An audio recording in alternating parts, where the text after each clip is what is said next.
En la clase anterior había comenzado a analizar la obra del primer Miñolo, es decir, sus estudios semiológicos de los años 90 que culminan con la publicación de su gran libro El lado más oscuro del Renacimiento en el año de 1995.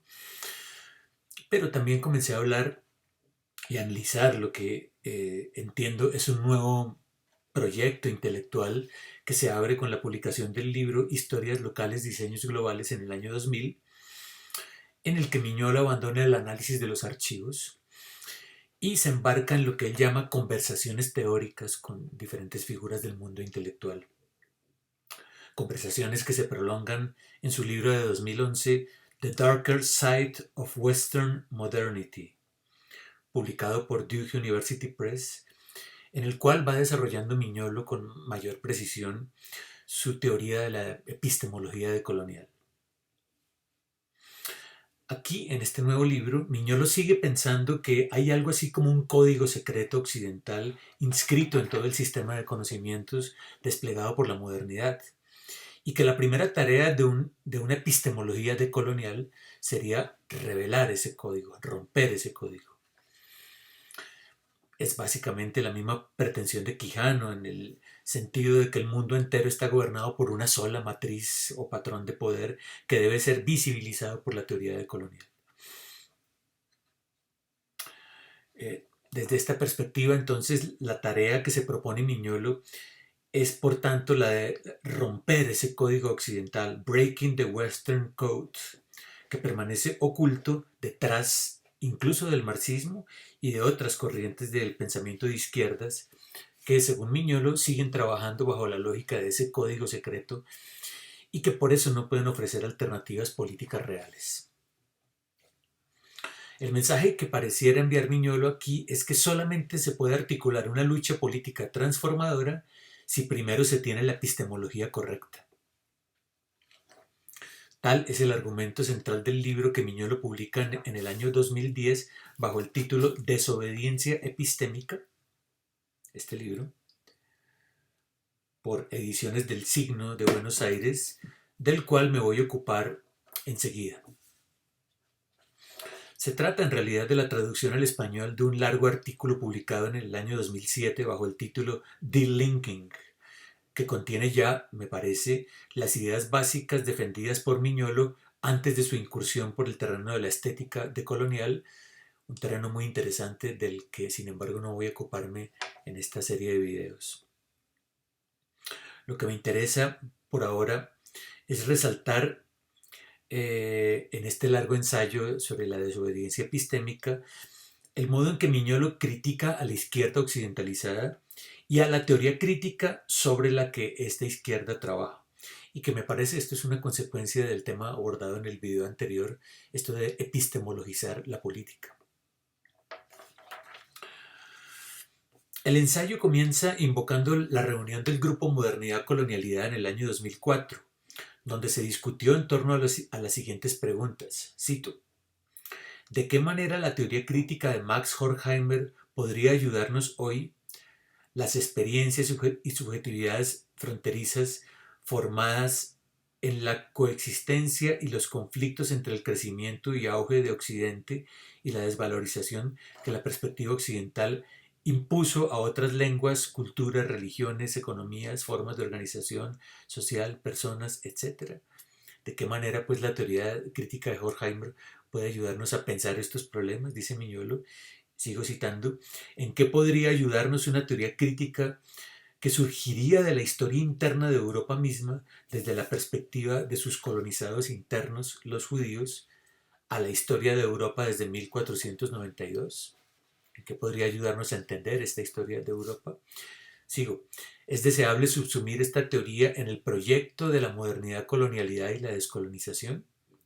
¿O acaso esta subsunción podría sugerir tal vez la necesidad de abandonar las formulaciones del proyecto de la teoría crítica propio del siglo XX? Fin de cita, pregunta Miñolo en la página 8, y como era de esperarse, pues su respuesta a todas estas preguntas será no. La teoría crítica de Frankfurt no puede ayudarnos a pensar la epistemología de frontera y tampoco puede integrarse al giro decolonial. ¿Y por qué no?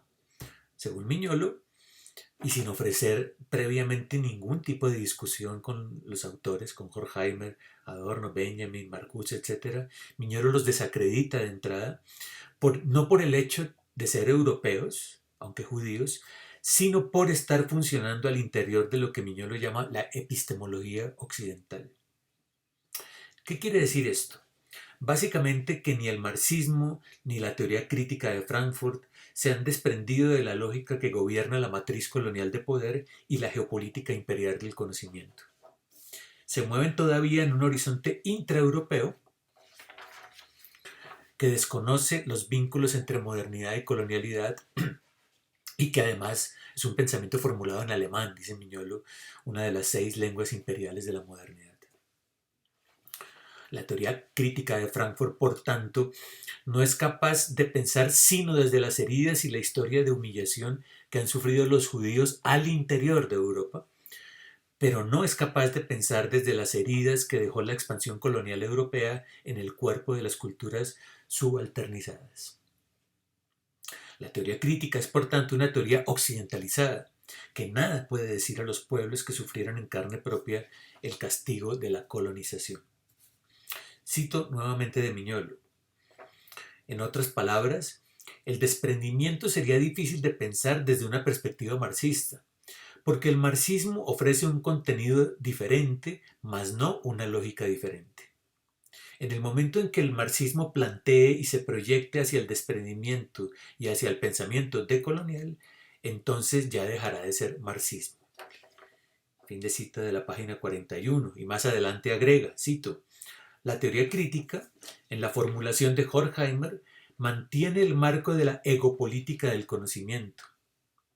En consecuencia, el radicalismo de su posición debe entenderse en este marco. Su concepto fundamental de la teoría no podía ofrecer más que un proyecto de emancipación en los parámetros categoriales de la modernidad.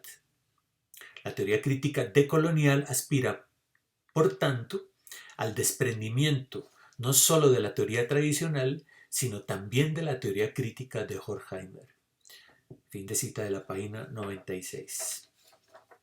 Bien, más adelante voy a ocuparme un poco de esta noción de desprendimiento con la que trabaja Miñolo, delinking, pero por ahora me interesa resaltar que para el semiólogo argentino ninguna teoría crítica proveniente de Europa puede servirnos para articular un pensamiento transformador en América Latina.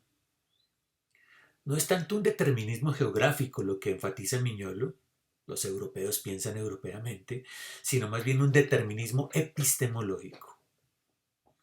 Mientras uno no se desprenda del código secreto occidental, que según Miñolo domina toda la geopolítica del conocimiento desde el siglo XVI, mientras uno no se desprenda entonces de este código, continuará ciego y sordo ante las cosmovisiones que fueron silenciadas durante la marcha triunfal del colonialismo y el capitalismo. De modo que no hay que ser europeo para pensar europeamente, ya que el eurocentrismo es el eje que organiza toda la geopolítica del conocimiento en el sistema mundo moderno colonial, según lo estableció Wallerstein. El punto de Miñolo entonces es que la izquierda latinoamericana ha sido y continúa siendo eurocéntrica, por lo cual el pensamiento decolonial no puede ser vinculado con la izquierda. Miñolo argumenta largamente que el pensamiento eurocéntrico de la izquierda se aferra al concepto de emancipación proveniente de la Ilustración, que no cuestiona para nada la lógica de la colonialidad. Este concepto, según Miñolo, es totalmente intraeuropeo, porque toma como referencia los procesos revolucionarios de la burguesía en los siglos XVIII y XIX durante la modernidad segunda. Es decir, que quien habla de emancipación permanece atrapado en el interior de la matriz occidental y eurocéntrica. Es decir, que se mueve todavía en el terreno de la geopolítica imperial y no ofrece ninguna alternativa a la modernidad, sino tan solo alternativas dentro de la modernidad. Esta es la razón por la cual, según Miñolo, la izquierda latinoamericana no puede ofrecer ninguna salida a la crisis actual de nuestras sociedades. ¿Por qué razón? Como lo dije antes, porque le falta la epistemología correcta.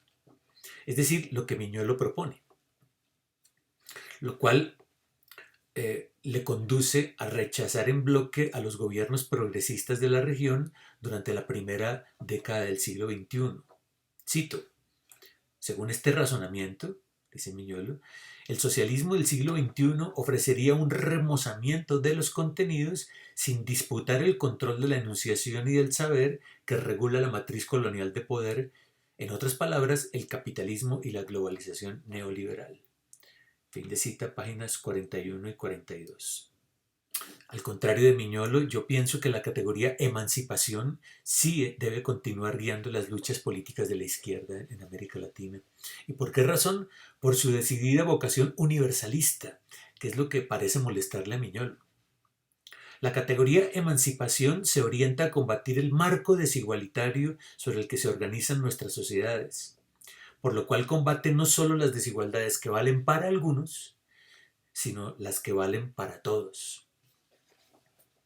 Por el contrario, la categoría liberación, tal como es usada por Miñolo, tiene una vocación particularista, ya que se orienta a combatir no las desigualdades que valen para todos, sino tan solo las que valen para algunos. Se enfoca únicamente en el tema del racismo y en la marginalización de los conocimientos subalternos. Por eso, a diferencia de emancipación, la categoría liberación, preferida por Miñolo, tan solo habla de los etnogrupos, y en este sentido renuncia de entrada a la vocación de universalidad que debe tener toda política de izquierdas. A Miñolo no le interesa en realidad el combate a la desigualdad, la equitativa redistribución de los recursos materiales y simbólicos, el sistema de justicia o la organización del sistema de salud pública, etc., que son problemas que afectan a todos los ciudadanos. Él se interesa, parece, únicamente por lo que ocurre con los etnogrupos. Y este es precisamente el problema de colocar la categoría raza en el centro de la disputa política, como lo dije ya en el video de introducción a este curso. Yo soy un crítico también de los grandes errores cometidos por la izquierda durante el primer ciclo progresista en América Latina, pero en realidad estoy muy lejos de rechazar en bloque el pensamiento de izquierdas tal como hace Miñolo. Me parece un grave error creer que si no tenemos la epistemología correcta, entonces andaremos como siervos del racismo y del colonialismo sin saberlo. En suma, la crítica subalternista que Miñolo hace a la izquierda latinoamericana se coloca bien lejos de la teoría política desarrollada, por ejemplo, por Dussel en 20 textos de política, o de mi apuesta por el republicanismo transmoderno. Pues, a diferencia de lo dicho por Miñolo, estas son teorías que se toman en serio el juego de la política moderna, sus instituciones y sus principios normativos. Miñolo se contenta con pedir una desobediencia epistémica frente a todo lo moderno, pues imagina que si no cambiamos radicalmente nuestras creencias, de poco servirá involucrarse en la disputa política por las instituciones. La descolonización del conocimiento aparece así como la condición sine qua non para la lucha política. Por eso, mientras no cambie la geografía de la razón, dice Miñolo, tendremos que mantenernos en desobediencia epistémica permanente. Es decir, debemos negarnos a involucrarnos en luchas políticas de izquierda, ya que tales luchas se asientan en una epistemología equivocada. Y de hecho, pues, para Miñolo no pareciera haber aquí ninguna diferencia entre la izquierda y la derecha, porque ambas comparten la misma epistemología equivocada, eurocéntrica y colonial. La izquierda es lo mismo que la derecha, porque ninguna de las dos ha hecho un giro ontológico y epistemológico y continúan compartiendo los mismos fundamentos occidentalistas. La única diferencia sería que, mientras que la derecha coloniza desde arriba, la izquierda lo hace desde abajo, engañando al pueblo con sus modelos eurocéntricos y desarraigados con respecto a las cosmovisiones indígenas de Abya Yala.